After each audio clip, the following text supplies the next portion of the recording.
그렇지요? 이웃에 대한 성품이에요. 그 다음에 충성과 온유와 절제는 하나님께 대한 성품이에요.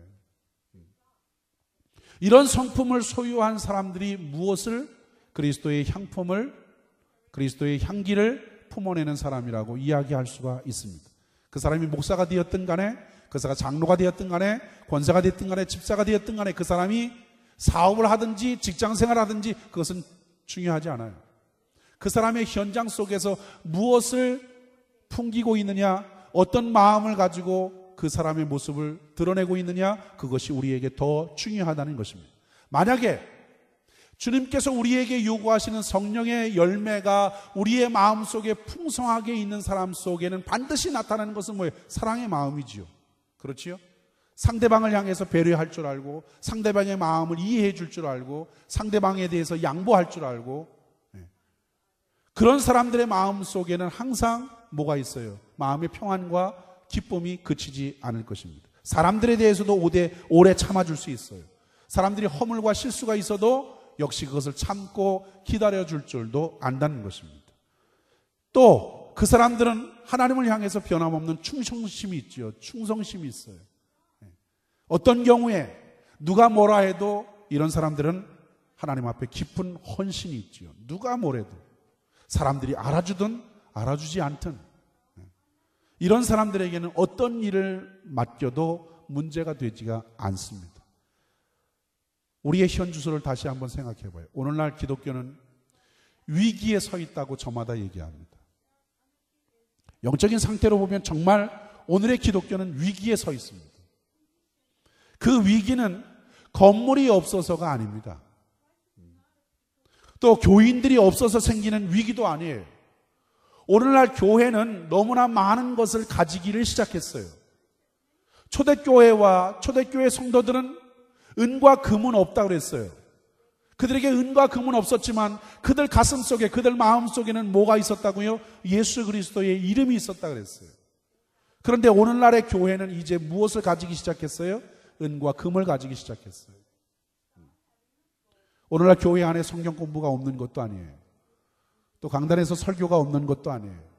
다양한 프로그램들이 없는 것도 아니에요. 너무 많아요. 또 초대교회 성도들이나 북한에 있는 성도들처럼 우리가 하나님 앞에 예배하는 그런 자유가 구속된 것도 결코 아니에요. 마음껏 예배 드릴 수 있는 그런 자유가 있고 처소가 있어요.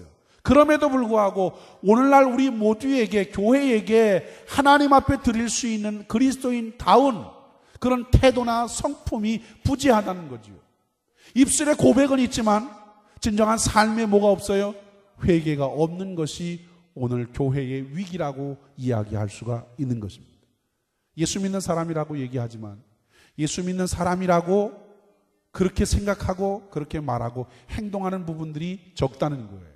그만큼 교회가 너무나 세속적이고 인간적으로 가고 있지 않은지를 반성해 봐야 한다는 것이죠. 교회가 너무나 급변하는 사회에 동조해서 사회의 열병을 함께 알아가고 있는 그런 모습이 아닌가 다시 한번 돌아보고 반성해 봐야 된다는 거죠. 세상의 유행과 세상 사람들의 세속적인 가치관과 생각을 그대로 따라서 행동하고 그렇게 말하고 있는 것이 오늘의 교회가 아니냐라는 것을 생각해 보아야 한다는 것이죠. 예수 믿는 사람, 그리스도인들은 그리스도의 위치를 떠날 때에 생명력을 상실하게 돼 있어요. 교회는 교회의 위치와 교회의 사명을 잃어버릴 때 이미 죽은 것이라고 얘기하고 있어요. 그러므로 주님이 오늘 우리에게 요구하시는 것이 뭐냐? 그리스도의 정신을 가지고 그리스도인답게 우리의 삶의 현장에서 그렇게 살아가기를 원하시고 계신다는 것입니다. 그리스도 안에서 진정으로 거듭난 사람으로 좋은 열매인 성령의 열매를 우리의 삶 속에서 맺어가면서 살기를 원하신다는 거예요. 교회에서만이 아니라 교회 안에서뿐만 아니라 우리의 삶의 현장에서 그대로 맺어가기를 주님이 원하신다라는 것입니다. 자, 오늘 본문에는 두 종류의 나무가 등장합니다. 좋은 나무와 나쁜 나무가 나와요. 좋은 나무는 포도나무요, 무화과 나무라고 얘기하고 있고, 못된 나무는 가시나무와 엉겅퀴가 있다고 이야기하고 있습니다. 가시나무의 특색을 한번 살펴보시죠. 가시나무는 교만하고 자고한 나무입니다. 성경에 보면 모든 나무들이 왕이 되기를 거절할 때에 가시나무는 자기가 왕이 되겠다고 나섰어요. 가시나무는 강하고 큽니다. 그런데 가시나무는 그 옆에만 가면 자꾸 찔리는 거예요. 자꾸 상처를 준다는 거지요. 사람에게 상처를 주는 거예요. 이것이 가시나무예요. 또 하나 엉겅퀴는 사람을 곤란하게 만드는 나무예요. 다른 것들로 하여금 자라지 못하게 땅을 많이 차지하는 것이 엉겅퀴입니다. 영적으로 보면 자기만 잘난 척하고 자기의 그 세력을 확장시키는 그런 모습의 나무라고 이야기할 수가 있습니다. 그런데 가만히 보세요. 이상한 것이 뭐냐면 나쁜 것일수록 참 잘 자라더라라는 거예요. 그렇지요. 나쁜 것일수록 참 잘 자라요. 마치 독이 강한 것일수록 화려한 것처럼. 여러분, 가라지는 곡식보다 훨씬 더 잘 자란다는 것을 알고 계시나요? 가라지는 곡식보다 훨씬 더 잘 자랍니다. 이것이 바로 나쁜 나무들의 특성이에요. 가시나무와 엉겅퀴는 겉이 화려합니다. 잎이 무성하고 왕성해요. 사람들의 눈에 잘 띈다라고 하는 것입니다. 그런데 반대로 좋은 나무인 포도나무를 보세요. 무화과 나무를 보세요. 그 나무들은 모양이 참 못생겼어요. 볼품이 없어요. 그런데도 불구하고 사람들에게 사랑을 받아요. 그 이유가 무엇입니까? 사람들의 유익을 위해서 사람들에게 기쁨을 주는 나무라는 것입니다. 감람나무와 함께 포도나무와 무화과 나무는 무엇을 상징하고 있느냐? 축복받은 이스라엘을 상징하고 있습니다. 좋은 나무, 좋은 열매는 별로 볼품은 없어요. 그런데 유익한 나무예요. 열매는 언제나 열매 자신을 위해서 존재하지 않아요. 열매는 항상 다른 사람을 위해서 존재한다는 것입니다. 가시나무는 지배하고 가시나무는 사람들에게 해를 주는 것이지만 그러나 열매는 다른 사람들을 섬기려고 한다는 것에 특징이 있습니다. 우리가 본문 속에서 한 가지만 더 생각하고 말씀을 마치려고 합니다. 자, 가시나무가 포도나무가 될 수 없다고 했어요. 엉겅퀴가 무화과 나무가 될 수 없다고 했습니다. 이것이 가시나무와 엉겅퀴의 뭐예요? 종말이에요. 종말이에요. 운명이죠. 19절 말씀을 보겠습니다. 19절 말씀, 아름다운 열매를 맺지 아니하는 나무마다 찍혀 불에 던지오느니라. 이 말씀이 우리에게 말씀해주고 있는 것이 겉모양의 변화가 중요한 것이 아니라 본질의 변화가 중요하다. 요한복음 여러분 15장 5절로 6절의 말씀을 제가 말씀을 읽을 테니까 여러분이 마음에 깊이 새겨서 이 말씀을 좀 들어보시기 바랍니다.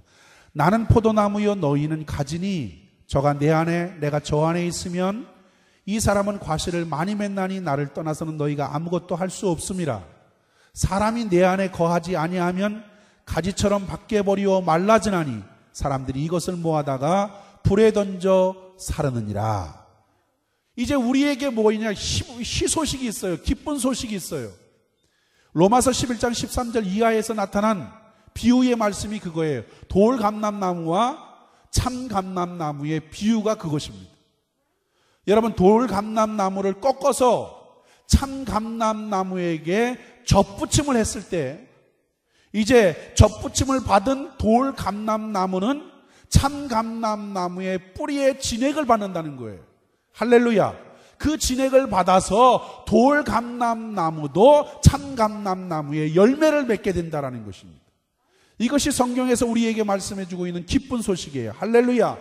그렇기 때문에 돌감람나무가 참감람나무가 되어서 접붙임을 받기 위해서는 반드시 겪어야 되는 것이 뭐냐? 꺾여야 된다는 거예요. 꺾여야 된다.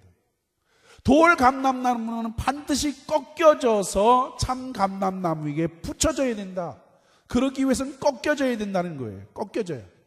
꺾여야 희망이 있다는 거예요. 꺾이지 않으면 희망이 없다는 거예요. 꺾이지 않고 그대로 있으면 뭐만 있느냐? 심판만 있다. 자, 19절 20절 말씀을 보겠습니다. 19절 20절 말씀 읽겠습니다. 시작.